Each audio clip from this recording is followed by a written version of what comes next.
আরে আরে, তোরা কোন দিকে যাচ্ছিস? আরে আমরা তো তোর কাছেই যাচ্ছিলাম, চল না কিছু খেলি। একদম আমার মনের কথা বলেছিস। চল, কি খেলা যায় বলতো? শুনেছি নদীর ওপারে যে আমের বড় জঙ্গলটা আছে সেখানে প্রচুর আম হয়েছে। চলো না আমরা সবাই গিয়ে গাছে চড়ে আম পাড়ি। কিন্তু তুই ওখানে কি করবি রানী?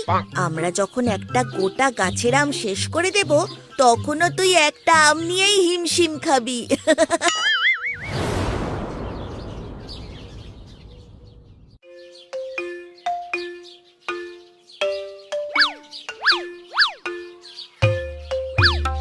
কৃষ, এবার তুমিও নেমে এসো।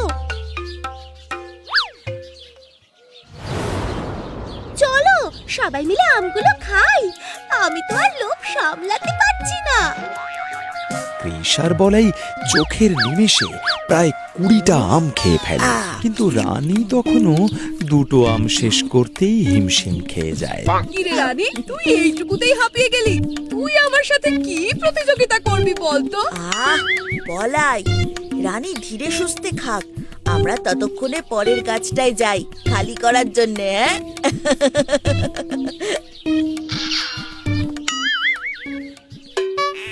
আরে তোমরা দাঁড়াও, আমিও আসছি।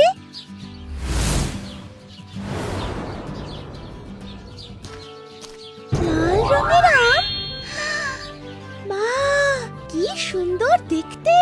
এই আমটা আমি নিশ্চয়ই খাবো। বলাই আর কৃষ যদি আগে আগে না যেত তাহলে ওদেরও ভাগ দিতাম, কিন্তু ওরা পচা। ওরা আমায় ফেলে এগিয়ে গেছে, তাই এই আমটা আমি একাই খাবো।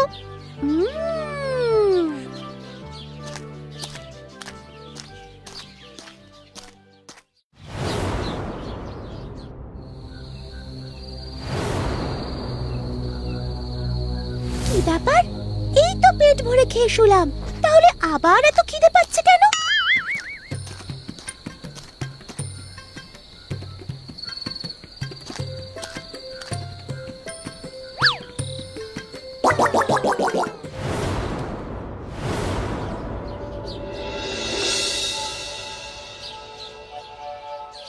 কালকে আম খেয়ে কিন্তু মজা হয়েছিল, কি বলিস? হ্যাঁ চল, আজকে আবার হয়ে যাক। হ্যাঁ, আবার প্রতিযোগিতা হোক।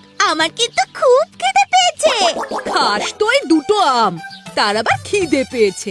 আরে শুধু খিদে নয়, আমার প্রচন্ড সাংঘাতিক খিদে পেয়েছে।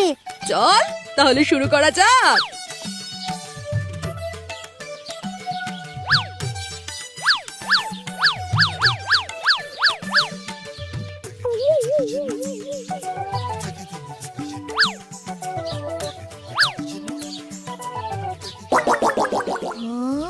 রানী, তোর কি হয়েছে? তুই গাছের ডালপাতা কেন খাচ্ছিস? তোমাদের বোঝাতে পারবো না, আমার কি প্রচন্ড খিদে পাচ্ছে। যতই খাচ্ছি খিদে কমছে না। কৃষ, রানীকে কি ভূতে ভর করলো নাকি রে? আমি তো কিছুই বুঝতে পারছি না। রানী, তুই কি কিছু উল্টোপাল্টা খেয়েছিস? না না, শুধু কালকে ওই লাল রঙের আমটা খাওয়ার পর থেকেই আমার এরকম অস্বাভাবিক খিদে পাচ্ছে। লাল রঙের আম? সেটা আবার কি? গল্প বলছিস না তো? না না, এই দেখো।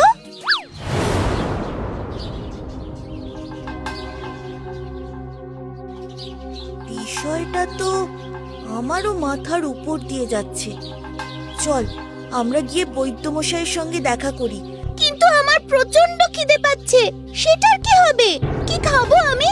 গাছের সব আম তো শেষ হয়ে গেছে। এবার তুই সরাসরি ওষুধ খাবি, আর কিচ্ছু খাবি না। চল আমাদের সঙ্গে।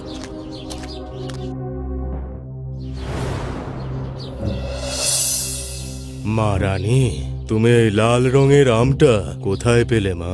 জঙ্গলে পেয়েছিলাম বৈদ্যমশাই। না না বাবা কৃষ, এটা ভয়ের বিষয় নয়। এই আমটা প্রকৃতির দান বলতে পারো। 100 বছরে একবার এই আমের ফলন হয়, আর এই আম যে খায় তার অস্বাভাবিক খিদে পায়। এই আম ওষুধপত্র বানাতে সহায়তা করে। আমাদের রানীমা না জেনেই এই আমটা খেয়ে ফেলেছেন, তাই ওনার এত খিদে পাচ্ছে। তাহলে এর প্রতিকার কি বৈদ্যমশাই? হ্যাঁ বৈদ্যমশাই, এর প্রতিকার বলুন। রানী যে খুবই কষ্ট পাচ্ছে। রানীকে যদি এখন শ্বেত শুভ্রা ফুলের পরাগ থেঁতো করে সূর্য অস্ত যাওয়ার আগে খাওয়ানো যায়, তবেই রানী আবার স্বাভাবিক হয়ে উঠবে। এই শ্বেত শুভ্রা ফুল কোথায় পাওয়া যায় বৈদ্যমশাই? সেই রাস্তাই বড় কঠিন বাচ্চারা। সেই ফুল আনা এত সহজ নয়। সেই ফুল একমাত্র পাওয়া যাবে এই গ্রামের উত্তরে তেপান্তরের মাঠ পেরিয়ে যে মহাকালের গুহা আছে, সেই গুহাতে। আমি যাব সেই ফুল আনতে। না না না না বাবা, এতে তোমার জীবনের ঝুঁকি আছে। সে থাক বৈদ্যমশাই, আমার কাছে আমার বন্ধুর জীবন বাঁচানো বেশি গুরুত্বপূর্ণ। কৃষ, তুই তো জানিসই কোনো অভিযানেই তোকে আমি একলা ছাড়ি না, তাই তোর সাথে আমিও যাব। তাহলে বৈদ্যমশাই, আপনি শুধু ওষুধ বানানোর প্রস্তুতি নিন। আমি বলাই আর টুনি সূর্য অস্ত যাওয়ার আগেই আপনার কাছে সেই শ্বেত শুভ্রা ফুল নিয়ে হাজির হব।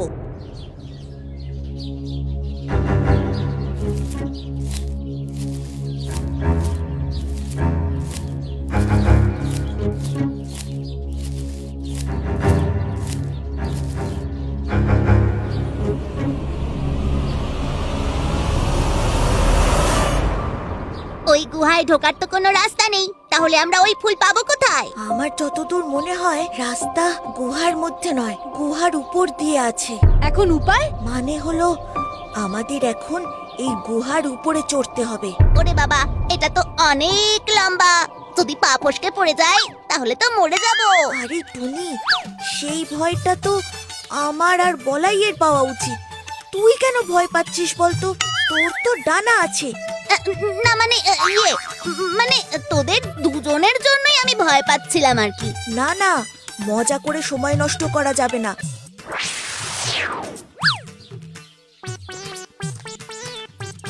জয় শ্রীকৃষ্ণ।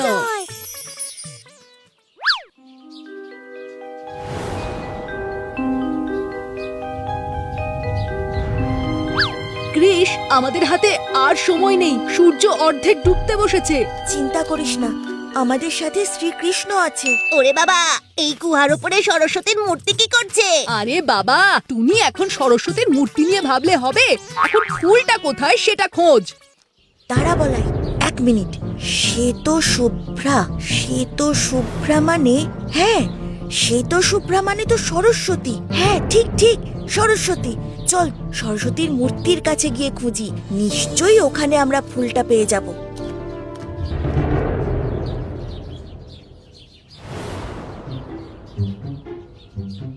পেয়েছি পেয়েছি পেয়েছি।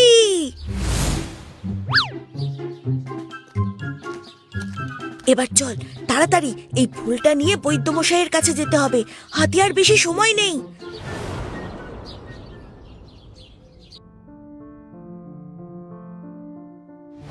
মনে থাকে যেন, এরপর থেকে কখনো কিছু অচেনা জিনিস এভাবে খেয়ে ফেলো না, পরে কিন্তু বিপদ আরো বড় হতে পারে। হ্যাঁ বৈদ্যমশাই, সে আর বলতে। আমি এই কান মলছি, নাক মলছি, আমার খুব শিক্ষা হয়েছে। এই ভুল আমি আর কোনো দিন করব না। কৃষ, সত্যি তোমার সাহসের কোনো তুলনা হয় না। ওইরকম একটা দুর্গম রাস্তা দিয়ে গিয়ে ফুলের পরাগ আনার কথা আমি তোমার বয়সে ভাবতেও পারতাম না, আর তুমি সেটা বাস্তবে করে দেখিয়েছো। সত্যি কৃষ আর বলাই, তোমাদের দুজনের সাহসকে আমি কুর্নিশ জানাই। হ্যাঁ বৈদ্যমশাই, সত্যি আমি ওই রাস্তা কখনোই পার করতে পারতাম না যদি কৃষ আমার সাথে না থাকতো। সত্যি আমাদের কৃষের সাহসের কোনো জবাব নেই। আমার আর মিছে কতই বা প্রশংসা করবে। আমি যা করেছি সেটা বন্ধু হিসেবে আমার দায়িত্ব পালন করেছি মাত্র। আর রইল কথা সাহসের, আমার সাহস যোগান শ্রীকৃষ্ণ স্বয়ং। যার বন্ধু শ্রীকৃষ্ণ, সে কি কোনো দুর্গম রাস্তাকে ভয় পায়? কখনোই পায় না।